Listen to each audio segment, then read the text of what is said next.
Innamal mu'minuna alladzina idza dzukirallahu wajilat qulubuhum wa idza tuliyat 'alaihim ayatu zadatuhum imana. Ada satu getaran dalam hati, ketika hati bergetar, kulitnya bergetar. Ini dikuatkan dalam sebuah hadis peristiwa ketika Rasulullah bagaimana sahabat-sahabat Nabi bergetar kulitnya ketika menyebut nama Allah. Dan kita sudah banyak mendengar Quran tetapi kok enggak bergetar-getar biasa saja ya. Auzubillahi minasyaitonir rajim. Bismillahirrahmanirrahim.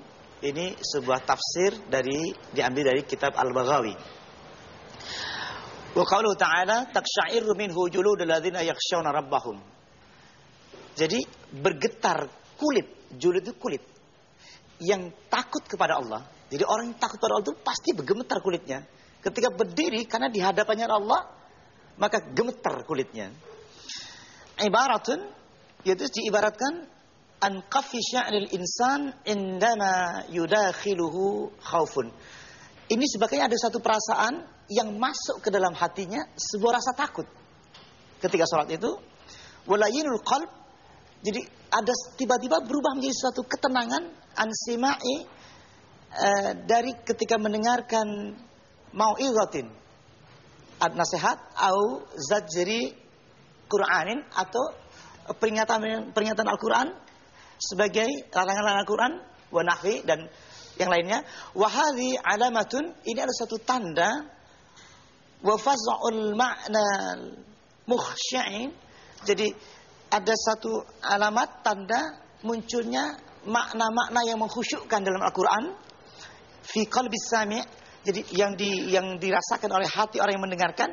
Wa fi hadis, dan di dalam sebuah hadis anna Ubay bin Ka'ab qara'a Al-Quran, jadi beliau membaca Quran, qara'a inda Nabi sallallahu alaihi wasallam, baca Quran di samping Nabi, kemudian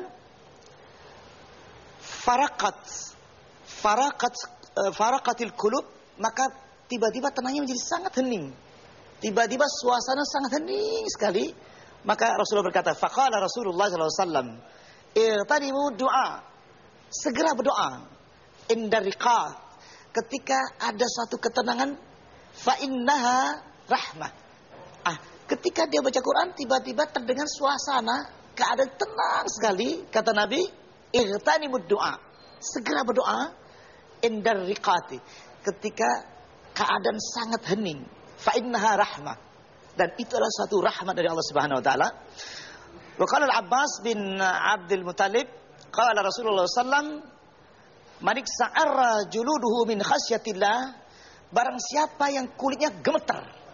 Jadi manik sa'arra, ketika bergetar kulitnya, min khasyatillah, karena takut pada Allah, tahatat anhu zunubuhu, maka jatuhlah seluruh dosa-dosa dia, kama yatahatu anis syajaratil yabisati, jadi seperti daun-daun yang kering dari pohon yang lapuk, turun semua warakuha, dedaunan itu semuanya. Wa qalat Asma bintu Abi Bakrin radhiyallahu an, kana ashabur Rasul sallallahu alaihi wasallam, keadaan seluruh sahabat Nabi dan Nabi, tatma'u a'yunuhum wa taqsha'iru juluduhum inda sima'il Qur'an. Seluruh sahabat jika mendengar Quran, kulitnya pasti gemetar. Pasti dia menangis yang luar biasa ketika berzikir atau mendengar Quran. Mungkin sekarang akan menjadi sangat langka ketika ada orang bergetar, menangis, kulitnya gemetar, takut pada Allah.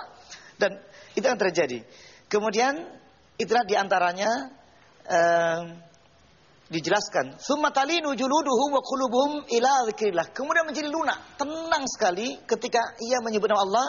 Ai taskunu ra'datu a'dha'ihim, kemudian menjadi tenang kembali getaran tubuh yang merasuk dalam tubuh tadi. Jadi kalau hati bergetar, tubuh itu gemetar, tapi kemudian berubah tenang. Tsumma talinu juluduhum wa qulubuhum. Kenapa? Idza sami'u ayati rahman, ketika dengarkan ayat Al-Quran, wa qila talinu juluduhum wa qulubuhum ay tatma'innu wa taskunu ila dzikrillah. Ketika disebut Allah, maka dia tenang, sangat tenang dan sangat tenang. Ya. Itu terjadi. Subhanallah, saya sampai terpana gitu Pak. Mungkin kita semua bertanya, apakah jika orang yang tidak merasakan getaran itu tidak termasuk orang yang khusyuk? Dan bagaimana kita menjadi orang yang tergetar ketika Alamatun, tanda. Nanti dijawab pertanyaannya. Pak, dilanjutkan pembahasan ini mengenai sholat Silakan. khusyuk Nabi Muhammad sesaat lagi. Pemirsa, kami akan segera kembali usai jeda berikut ini. Tetaplah bersama kami.